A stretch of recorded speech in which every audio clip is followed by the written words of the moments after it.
Hi you guys, and welcome to my channel. My name is Patience. To my existing subscribers, welcome back. If this is your first time here, be sure to click that subscribe button and that notification bell so you can continue to indulge in the Hot Bella experience. In today's video, you guys are going to be getting ready with me. This is the Labor Day weekend, even though you're viewing this video after Labor Day weekend, but I'm recording this on the Labor Day weekend. My husband and I have some friends who are going to come over and spend a little time with us this evening. So we're going to sit out in the backyard. We're going to eat some good food, maybe have a couple of cocktails, so I need to get myself together. So this is a get ready with me video, but we're also going to be doing a little chit chat. And the topic of this chit chat is thyroid. And I wanted to share my thyroid experience with you guys. I know that overall that we are making sure that we're getting our breast exams. We're making sure that we are also getting our well woman type of checkups annually. So we're doing those types of things.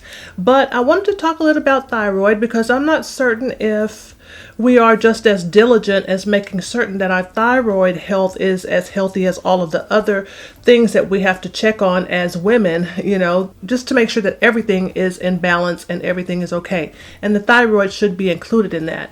So I'm going to get some makeup on my face and get ready while we're talking about this, or while I am sharing some parts of my thyroid journey with you guys. So the format of this video is going to be a bit different, as you can already tell, but I just wanted to get myself together. I'm going to put a little makeup on this face so I can look like I did put some effort into getting myself together for today. So just in case you don't know, the thyroid is a gland that sits right here in our necks. Everyone has them, male and female. We all have the thyroid gland. Your thyroid is going to control your metabolism. It's going to control your body temperature. And most importantly, it is definitely going to have an impact on your heart. For this look today, I'm going to use the Fenty Beauty Pro Filt'r Soft Matte Foundation. I'm in the shade 385. I'm going to use the Fenty Beauty Concealer. This concealer is in the shade 380. I'm going to use two of the Fenty Beauty Matchsticks. One is in the shade Cognac. I'm going to use Cognac on my eyes. And the other shade is Truffle, and I'm going to use the Truffle as my contour. I'm also going to dip into this Fenty Beauty Moroccan Spice palette to use this shade right here as my transition shade. And I'm going to do some bronzing with the Fenty Beauty Sunstalker bronzer. It's in the shade Coconutty. I'm going to prep my eyes using the Cover FX Power Play Concealer. This concealer is white, but yeah, I'm going to use this to prep my eyes for this look. So we'll go ahead and get started here.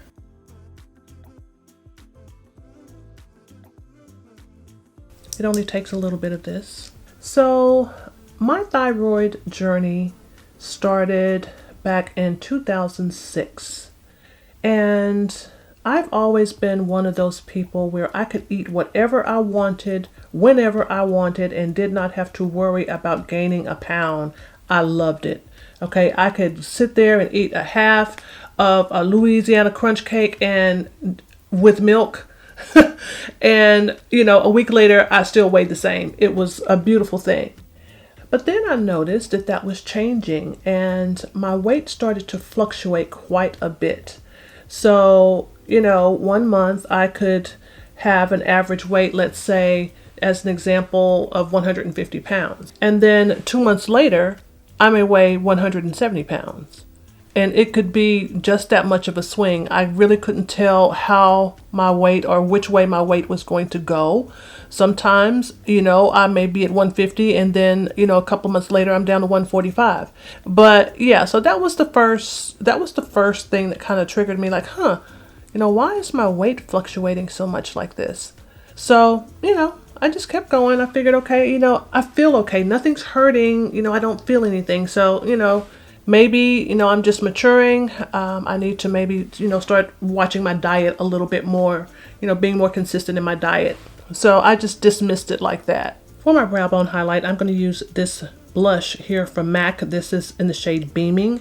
It actually could be a highlighter or blush. I've had this for quite some time. You guys have heard me talk about using a highlighter as a default brow bone highlight. It works really well. But yeah, so also I have always been one to have to wear some form of corrective vision, glasses, contacts, something, because I don't have 20/20 vision. Even as a kid, I wore glasses. I was going in for my normal optometrist exam, And I went ahead and opted for them to do the test where they blow the air into your eye. I hate that test. It's like, you sit your chin on the little bar and you're sitting there and you're looking straight ahead, and all of a sudden they shoot this air into your eye and it like startles you. I hate that. But anyway, so I went ahead and opted to have, all of those tests done while I was at my optometrist. So the optometrist came back and said, hey, I think you need to book an appointment with an ophthalmologist because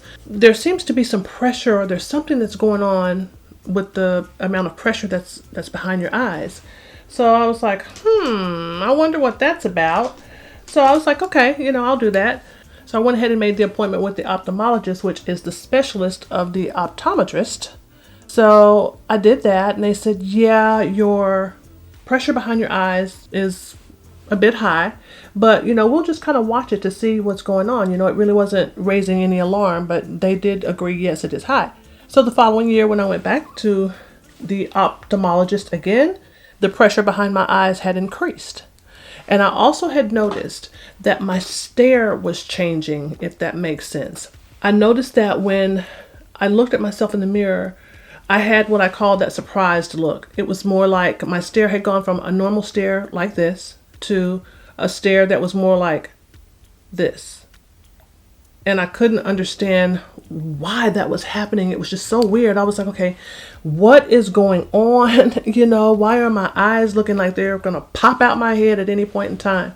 Well, come to find out, when the pressure behind your eyes is high, that's one of the results, is it pushes the eyes forward, which makes them look like they're protruding or bulging. So I was like, okay, I'm not sure what's going on with that. And so my ophthalmologist asked me, had I ever had a thyroid panel? I said no. So the ophthalmologist said, well, I would suggest that you get one. I went and had the thyroid work done, but I never got a call back to say what the results were. So in my mind, I'm like, okay, cool. No news is good news. So I just continued on living my life like everything was okay. Going into this shade right here. This shade is called Henna-C. That's Hennasea. And I'm going to use this as my transition shade. So I was just going on, no news is good news.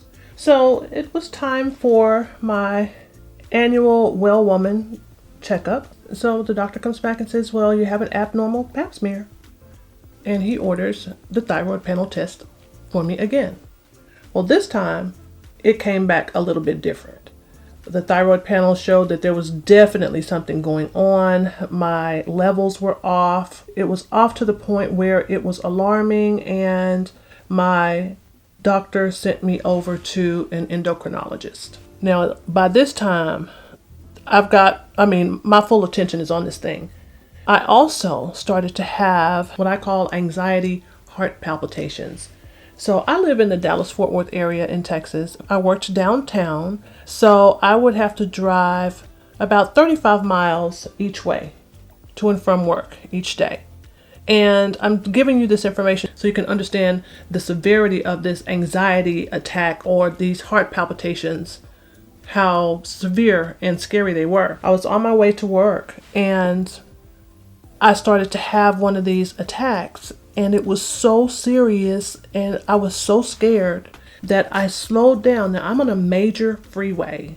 I slowed down because I started to consider or look at places where I could pull off the road relatively quickly, stop, and try to call 911 before I totally blacked out. It was like my heart was beating so fast, I could hear my heart beating in my ears, and my vision was starting to go. Everything was starting to go white. It wasn't going black, it was going white. So it was really, really scary. So I go to the endocrinologist and they run all of these tests and they come back and they say, we want to do an x-ray of your thyroid gland. So I'm like, okay, let's do that. Anything that's going to get rid of this feeling that I have, let's do that. So they did the x-ray of my thyroid and they showed me the pictures, and they were showing me how my thyroid was so swollen and it was just a mess. They were saying that because of the levels and what they were seeing, that I had what they call Graves' disease. So I started doing all type of research on that. So I did my research on the Graves' disease, and also I had the endocrinologist that was, talking me through this step by step, because at that time my whole thing was, okay, do I have cancer? That's always a fear. Anytime that you require a specialist and they're sending you out for special types of tests and all those types of things, that's the first thing that goes through my mind. So anyway, they said no. They told me that it was not cancer yet, but they said that it definitely would require that I do something about it, because it was just going to fester and get worse and worse, and the symptoms would become worse and worse and more severe. So I needed to make some decisions. I went ahead and I decided to go with the radioactive iodine treatment. I didn't want to have surgery. To me, the surgery just sounded too intrusive, and surgery wasn't my only option. It was one of the options. It wasn't my only option, so I went with the radioactive iodine treatment instead. And I'm here to tell you that radioactive iodine treatment was so intimidating. It was a very intimidating type of thing. They come in and they give you this pill, so you swallow the pill, and the pill actually kills the gland. However, the pill has radioactive agents in it, so you can't be around people for about 7 days, because like I said, all of us have thyroids. So you can't sleep in the bed with your husband because your radioactive level is high. So while the radioactive ingredients are attacking or killing your gland, if someone is laying next to you or if someone is close to you, it can actually impact their thyroid gland as well. I know it sounds like a lot, but this is my journey. And this is another reason why it's important that we don't forget to check the thyroid. Ask the women in your family, find out what your family history is, because in a lot of cases, in most cases, it's hereditary. So, I know that my family, or the women in my family, they didn't always go to the doctor. The only time they went to the doctor is if something was hurting really, really bad and aspirin couldn't take care of that, or something was bleeding a whole lot and whatever remedies they had to stop bleeding was not working. There was no annual exam. No one was, that's just not the time that it was. And now when I think back on it, there is a high probability that, maybe someone in my family may have had thyroid issues and it was just never talked about. They were able to manage it in whatever way that they managed it. This is the matchstick in cognac, and I'm going to use my MAC 242 to shape this color. I'm going to start off by just going directly in and putting it on the eye here. And then I'm going to take some on this MAC 242 brush. So I go through, I get the radioactive iodine treatment done, and I have to start taking a pill every day, because the thyroid gland produces a hormone. Your body has to have that hormone. Like I said, that hormone controls your metabolism, it controls your body temperature, and it also controls your heartbeat. So you have to have that. So I guess it's like a hormone replacement, you would say, that you would have to start on should you have to, go through the same thing that I did, like that radioactive iodine treatment and things like that. But anyway, so I had to start taking a pill so that I can get that much needed hormone into my body. And the side effect of the pill, one of the side effects of the pill, is that it makes you lose your hair. Eyebrows, you guys have seen my eyebrows, they are so sparse. A part of that is the side effect of thyroid. My hair, I have already started some thinning. That's a side effect of the medication, the thyroid medication that is, that I have to take at this point.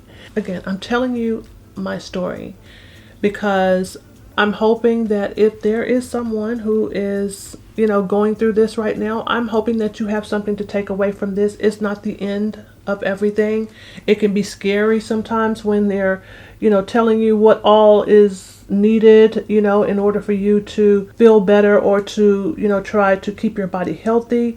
It can be really scary, but it's okay. There are vitamins and shampoos and hair oils and a lot of different things that I can do, or that I am going to do, to help my natural hair to regain its healthy state, because I used to have such nice thick hair, but like I said, it's just different now.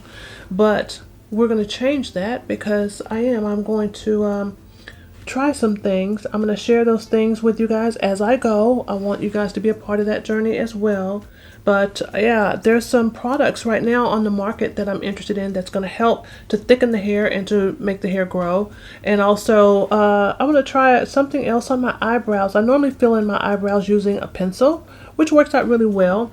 But I just want to try some other things. So we're going on another journey.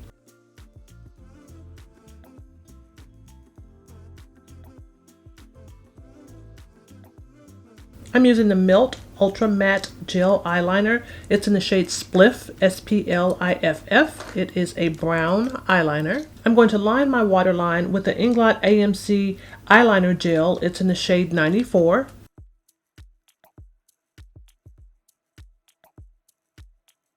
I'm going to add a little mascara. Even though I'm wearing falsies, I like to add mascara so I have something for my falsies to sit on.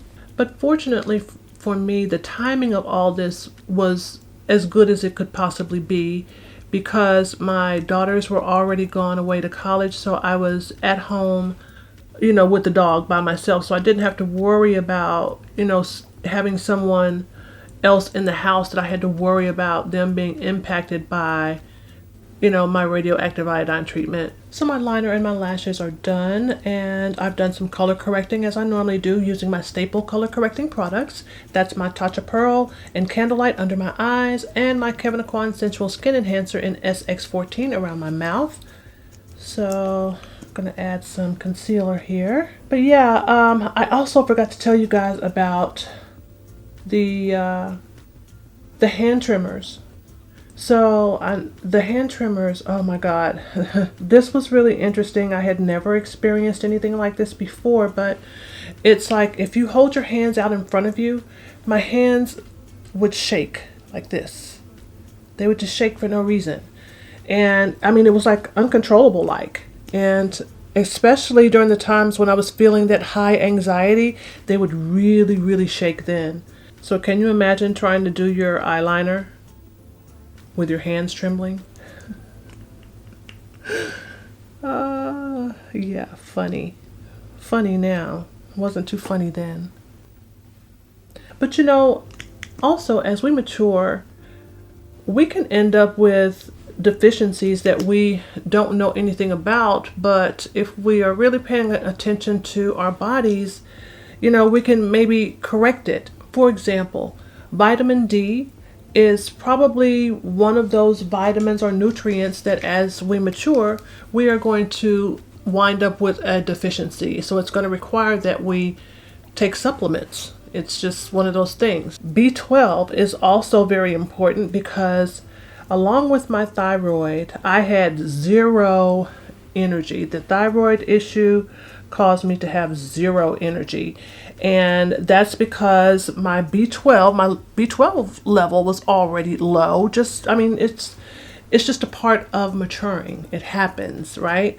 We don't have this endless supply of nutrients in our body, that stays at the same level as we grow and mature. As we mature, those levels can get lower, so we just have to pay attention to that and make sure that we're doing what we need to do to make sure that we've got adequate levels of vitamins and nutrients in our bodies as we mature to keep us going. Because trust me, your energy level, everything is going to change as you mature.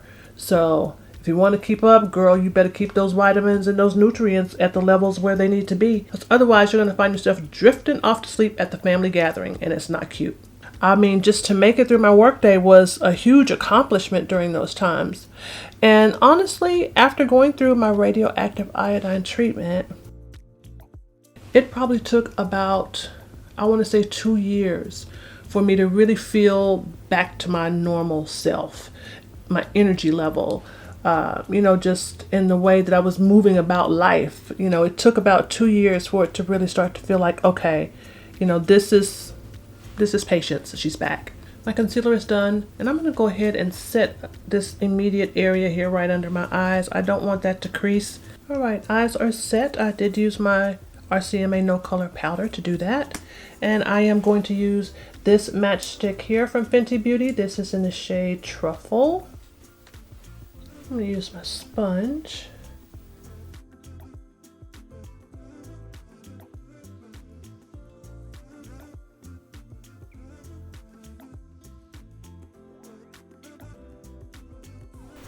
time for our foundation.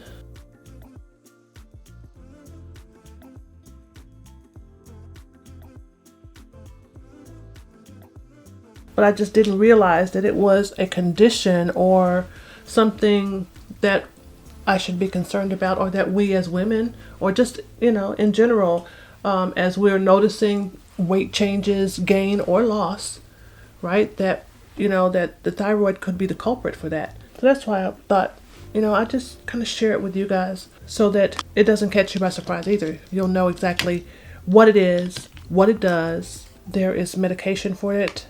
It is not something that is untreatable.